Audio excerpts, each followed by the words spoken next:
Hey friends, welcome back to another Wellness Wednesday.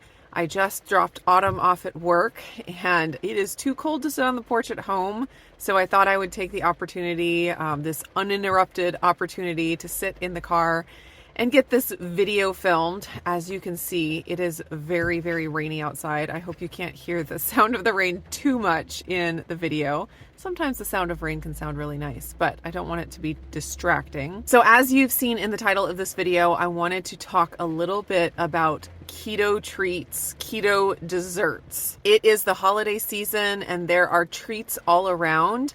And a few days ago, I posted a video about cookie mix. And so I have been experimenting with lots of keto dessert and keto treat recipes. And I still have some that I need to experiment with. So I'm like in the midst of it right now. So I have been thinking a lot about keto treats and my own personal experience of keto treats and how I want to coexist with them. So for a really long time in my ketovore journey of the last 2 to 3 years, I really didn't make keto desserts at all. Since I had really given up nuts, I didn't have, almond flour and cashew butter and all that as an option for me. And I really just didn't have a desire to have keto treats. I had given up sweeteners. That was one big thing that I gave up for a couple of years. I think that was really, really good for me just to kind of get myself to baseline and kind of see where I was at. Getting rid of sweeteners did not make me lose weight. I will say that. I have lost over 12 pounds in the last couple of months having sweeteners in my life. So the sweeteners weren't affecting my weight necessarily, I don't think. But it was really good for me to just get them out, kind of get myself back to square one as far as sweet taste and all that.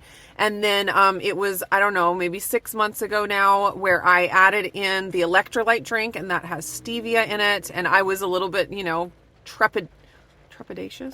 trepidatious about if having that stevia would trigger cravings. Some people talk about how if they just have one sweet taste of anything, no matter where the sweetness itself comes from, it just sends them into another realm. And so I was really curious to find out if that was something that I would experience, and thankfully I did not.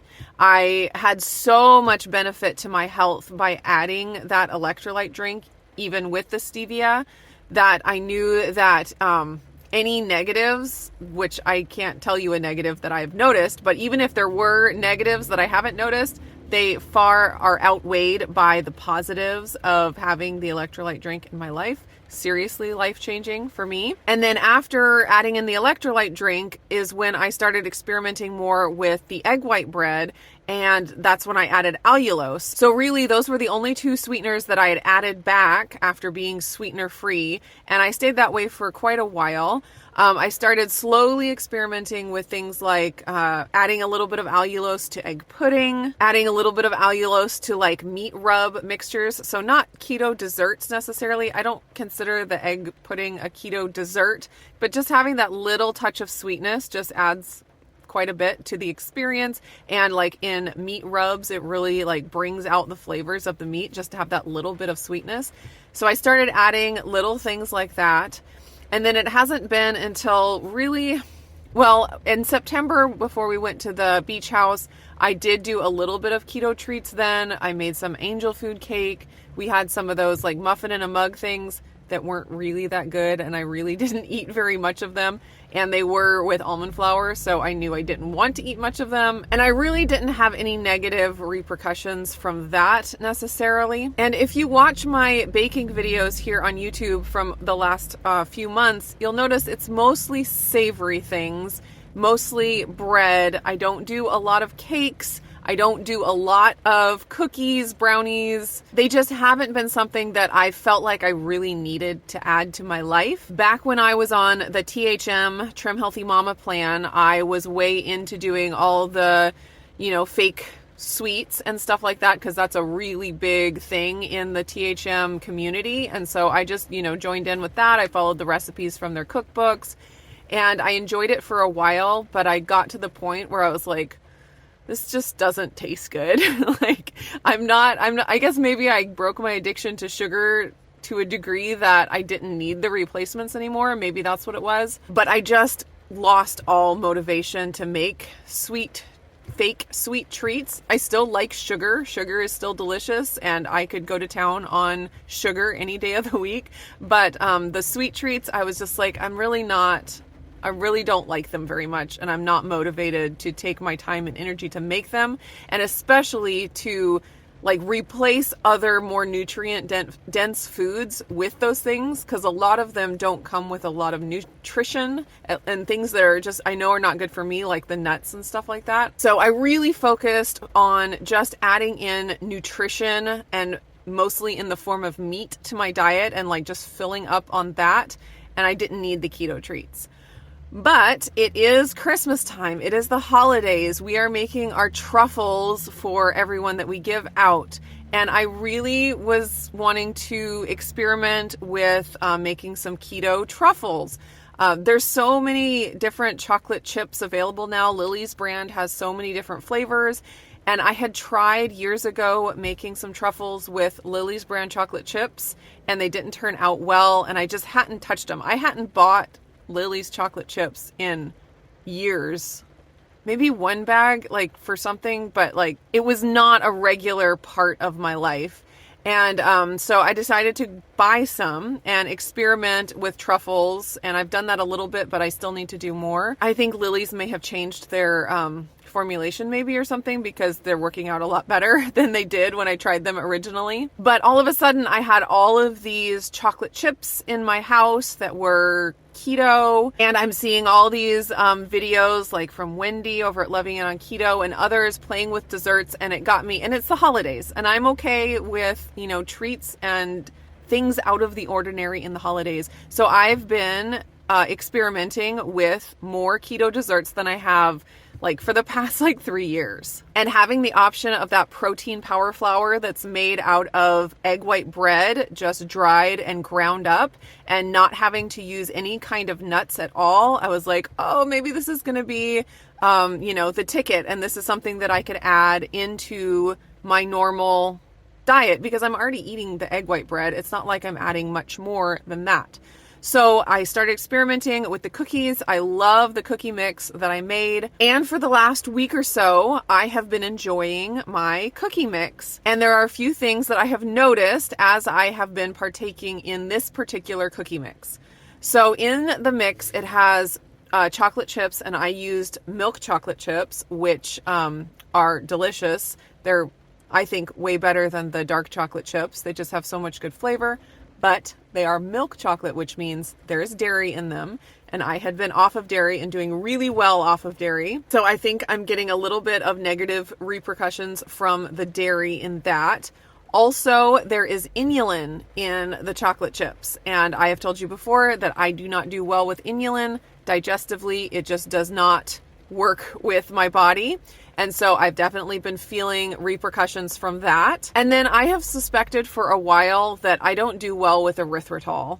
And it's something I used to use all the time back on Trim Healthy Mama, but I was also using all kinds of, you know, nuts and fibers and flours and lots of vegetables. So I don't think I really noticed an issue with the erythritol, because I was having like baseline inflammation from all of those other things. But now that, you know, that baseline inflammation is kind of down, I'm getting the sense that I really don't do well with erythritol. And honestly, I don't really like the taste of it anyway, so I'm okay with that. But anyways, in the cookie mix, it has dairy from the chocolate chips and dairy from the butter, although I have added butter back to my life, and I think as long as I don't really overdo it, the butter is not a big problem. But it is in the cookie mix, so that's something I have to take into consideration. So dairy from the chocolate chips and the butter powder, inulin from the chocolate chips, and then erythritol. I used brown swerve in the cookie mix, as well as I believe there's erythritol in the Lily's chocolate chips. So there's a whole plethora of things that don't make me feel super well. And I have definitely noticed that digestively the last week. And it's to the point where I'm like, I don't want to live like this. These negatives aren't worth me eating this, you know, every day like I have been. The other thing that I noticed when I was eating the cookie mix, I've been using it kind of as a muffin in a mug or cookie in a mug, or it's more like brownie in a mug when I do it in the microwave. But I put the cookie mix into a bowl and just put in the water and then microwave it for like a minute. And it's absolutely delicious. But what I was finding was I was starting to need it every night. Like every evening, it'd be like, nothing else sounds good. I don't want to eat meat. I don't want to eat, my regular healthy food.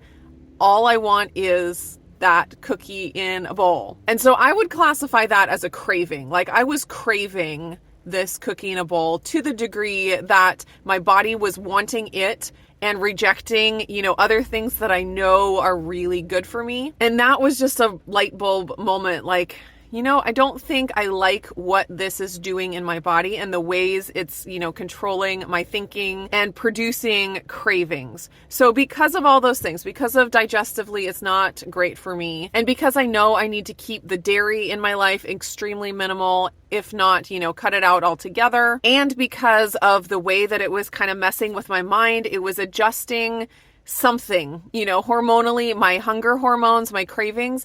Like I've talked about so many times, my shmec. I was noticing that the craving part of shmec, that's the C in shmec, was a little bit off. And that is a big clue to me that I need to make an adjustment. And I'll tell you, once you get to the point where your shmec is in check and your hunger and cravings are under control, going a little bit in the wrong direction is just like, no, I am not going there. I don't want to live that way. Having a cookie in a bowl for a dessert every night is not worth the struggle in your mind of that hunger and those cravings out of control. One interesting thing I'll throw in here though is that the protein in the power flour, like I mentioned in the cookie video that I made, I don't overeat it.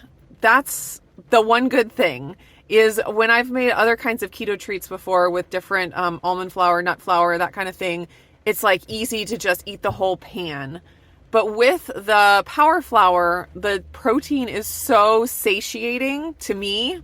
This is my response that I'm sharing. I'm not saying that's the way anyone else would respond, but for me, thankfully, it didn't cause me to overeat. I found it very difficult to overeat. So I'd eat my cookie in a bowl and I'd be fine. But it was just those cravings that were sneaking in that was making me worry. So I think that the baked goods with the egg white power flour is a better option for me than anything with, almond flour, cashew butter, that kind of thing. But it was still enough to start affecting my shmec. And so now I can look at it objectively and say, I don't want my brain to be working like this. So what can I do to avoid that?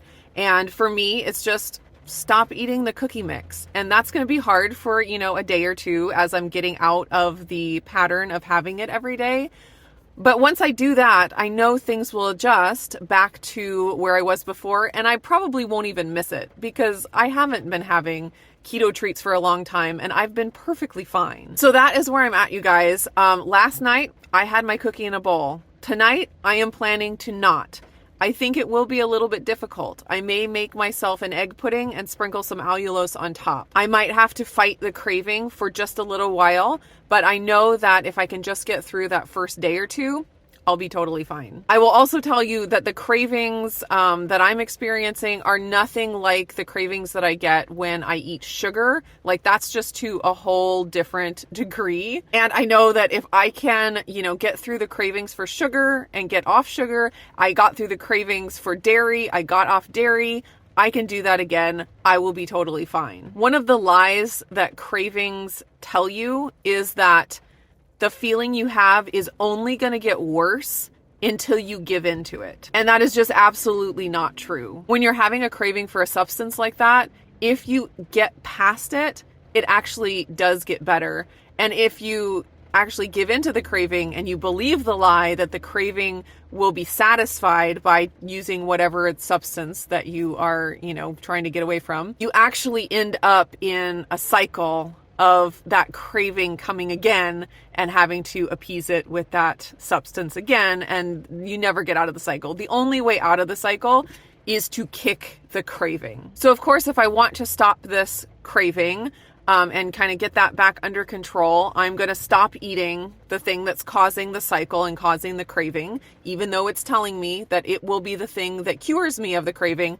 I know that that's not true. Also, I find that if I'm trying to get off of something that I'm struggling with like that, eating a lot of meat really helps. And not necessarily a lot, just enough. If you're dealing with any kind of cravings, adding hunger to that, like legitimate, like I haven't eaten enough food or nutrition hunger, it's like a recipe for disaster. So anytime I'm trying to, clean things up or get something out of my life, like when I first gave up dairy, I didn't start with lean days right away because I knew I needed to just be able to eat as much fat and protein, and especially meat and especially beef, that I needed in order to get through and get over that hump. So this morning I got up and I wasn't having any kinds of cravings for cookies at that point, but I knew that I probably would be experiencing something like that at some point in the day, in the afternoon or in the evening. My body was going to start telling me that that's what it wanted.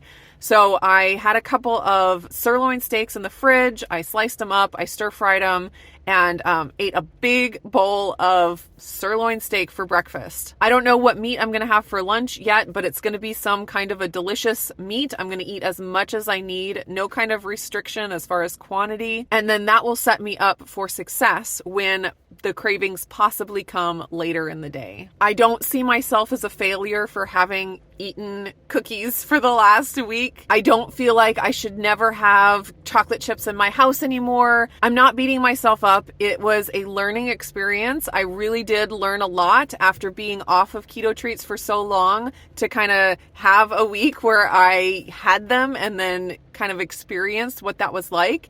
Then I get to, step back and say, is this how I want to live? Is this how I want to feel? And then I can make an objective decision rather than just like responding to cravings or emotions or whatever is, in my face at the moment. Just taking that logical, slow, methodical approach is very good. And I am happy with where I'm at. And like I said, since the protein power flour is so satiating, I didn't feel like I overate. Like that's one thing that I kind of got away from in this experience. I didn't overeat, and my weight actually has been very stable in the low 150s for the past couple of weeks since I stopped doing any kind of regular lean days or anything like that.